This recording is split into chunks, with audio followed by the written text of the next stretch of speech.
que recibió la tierra durante el gobierno de Cárdenas mejoró su posición social y económica. En el momento culminante del cardenismo, los gastos de tipo económico fueron superiores al 40%, destinados fundamentalmente al desarrollo de las comunicaciones, la irrigación, como les dije, y el crédito, porque pues ustedes saben que también tuvo actividad desde Abelardo Rodríguez, se había creado la Nacional Financiera. Se crea también en este periodo la Comisión Federal de Electricidad, que con el paso del tiempo sería la empresa dominante.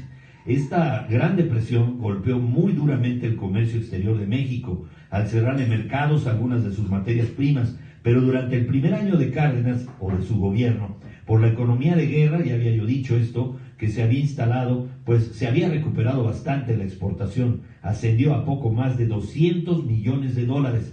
Cuando Cárdenas asumió la presidencia, la producción de petróleo, aunque baja respecto al pasado, comenzó a crecer nuevamente.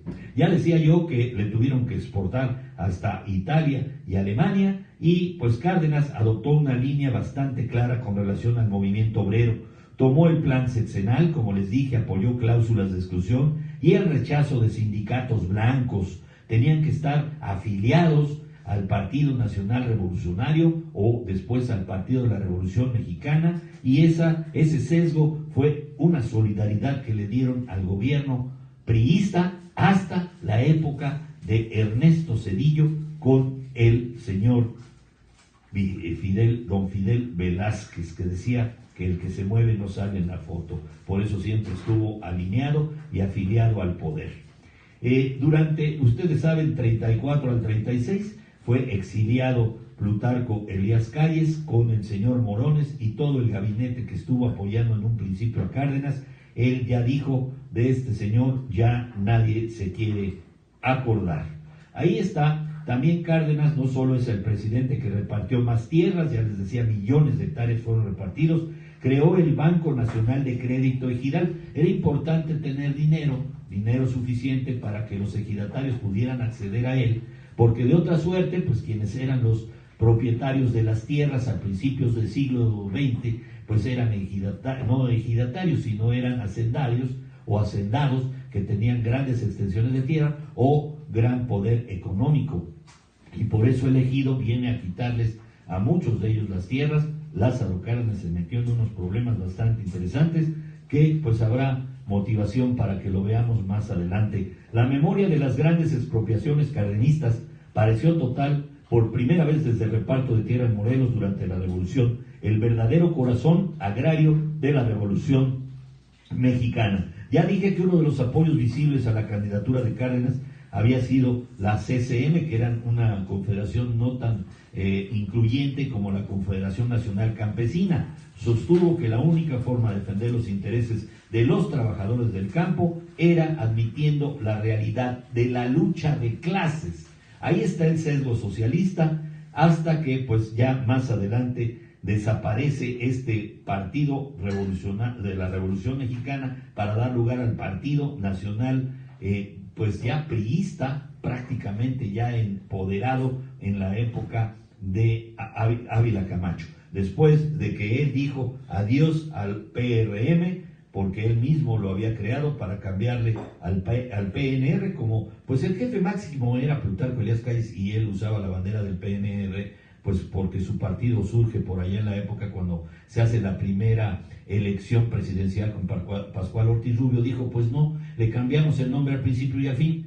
Al principio de su gestión fue el PRM, ya dije, y al final fue el PRI, que hasta la fecha sigue teniendo estas siglas. La crisis llegó a un punto culminante en septiembre de aquellos años aciagos, cuando las diferencias entre cardenistas y callistas dieron por resultado un encuentro a balazos en plena Cámara. Acuérdense que ahí ya Cárdenas dice adiós, ahora sí para siempre, al gobierno de simulación que tenía Plutarco Elías Calles. Para terminar esta forma de decirles la expropiación de tantas y tantas empresas, también fueron la nacionalización de los ferrocarriles, pues la constitución de muchos institutos que hasta la fecha nos rigen, nos regulan la vida académica también, con el Politécnico Nacional. El 1 de marzo de 1938 la Suprema Corte dictaminó un laudo, ayer les platiqué de ello, mediante el cual las compañías perdían el juicio laboral que habían emprendido en las instancias inferiores del sistema judicial y debían otorgar un aumento de 26 millones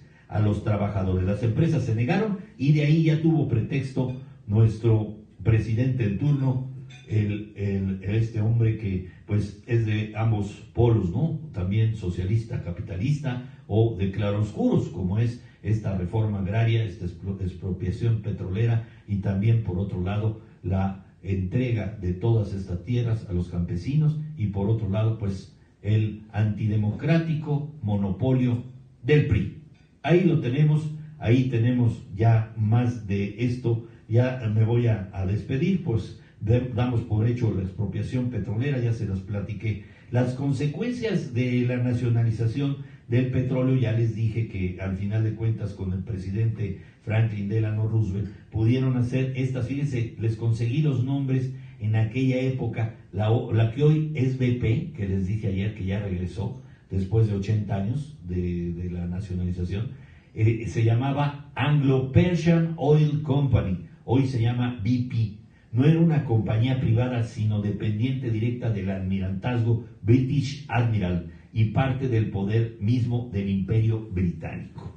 Después de la presidencia se ha dicho que en la sucesión presidencial del 40, al irse perfilando como probable ganador el principal candidato opositor, ¿quién no recuerda de mis padres, mis abuelos, Juan Andreu Almazán? Cárdenas favoreció el triunfo del candidato del PRM, Ávila Camacho, como dije, y forzó así el resultado electoral, quien debía seguir con las políticas sociales, pero contrariando a Cárdenas, Ávila Camacho se encarga también de darle fuerza al PRI, ahí lo funda también él, donde se agruparían estos sectores que conocemos como campesino, como obrero y como popular. Siendo Ávila Camacho presidente de la República, este hombre, Lázaro Cárdenas del Río, desempeñó el cargo de secretario de Defensa hasta el 45, hasta que terminó la guerra. A menudo se dice que Lázaro Cárdenas fue el único presidente asociado al PNR que no se sirvió de su cargo para enriquecerse. A ver, ahí lo tienen, señores. A ver, Peña, devuelves la Casa Blanca cuando te vayas. Lázaro Cárdenas vivió muy cerca del lago Pátzcuaro, se retira a una modesta vivienda. Trabajó el resto de su vida supervisando proyectos de riego y promoviendo clínicas gratuitas y educación para los más desposeídos. Siguió comentando asuntos de política internacional y abogando por los derechos humanos y el fortalecimiento de la democracia en Latinoamérica. Fíjense, ahí les va para que les quede en la memoria. Durante los movimientos obreros del 59 y estudiantil del 68, el Tata fue estrictamente vigilado por el mismo PRI. Ya saben, nadie sabe para quién trabaja. Díaz Ordaz le echó el ojo a Cárdenas, sabía que pesaba todavía. Fue estrictamente vigilado por el PRI y la CIA para prevención de apoyo y simpatías por los movimientos izquierdistas que se oponían al tan autoritario y represivo gobierno priista. Les dije que fue invitado por Fidel Castro con motivo de la conmemoración de las revoluciones mexicanas y cubana y para la fundación del Instituto Lázaro Cárdenas para la investigación de la Universidad de La Habana. Ahí tenían una estrecha relación Fidel Castro y este hombre Lázaro Cárdenas. Los reconocimientos en su honor, un gran número de ciudades, ustedes lo saben, y pueblos de México, como Lázaro Cárdenas en Michoacán, pequeñas comunidades y muchas calles llevan su nombre. El eje central Lázaro Cárdenas en la Ciudad de México, donde hay una escultura de 10 metros en su honor del artista Humberto Peraza. También en Morelia, cuando llegan ustedes, dan la vuelta a Morelia, parece a Guadalajara, hay una curvita, ahí está un obelisco conocido como el Monumento a Lázaro Cárdenas. También avenidas en Guadalajara, Monterrey y Mexicali. La avenida más extensa de la ciudad de Jalapa, Veracruz, lleva su nombre. De igual manera, un campus del IPN, conocido también como Casco de Santo Tomás, lleva su nombre. En Cuba, una avenida y un parque de La Habana han sido nombrados en su honor. En Chile, en la ciudad de Chillán, existe un auditorio con su epónimo, en recuerdo de la solidaridad de su gobierno luego del terremoto del 39 que asoló a dicha ciudad. Belgrado, Serbia, está el Cetaliste Lázaro Cárdenas. Paseo Lázaro Cárdenas en España tiene calles y monumentos dedicados a su memoria. En Barcelona, La Coruña, Córdoba y Madrid, en reconocimiento por su trabajo al acoger refugiados del bando republicano en México tras la Guerra Civil Española. También fue galardonado con el Premio Stalin de la Paz en 1955. ¿Saben ustedes quién fue el presidente Masaryk?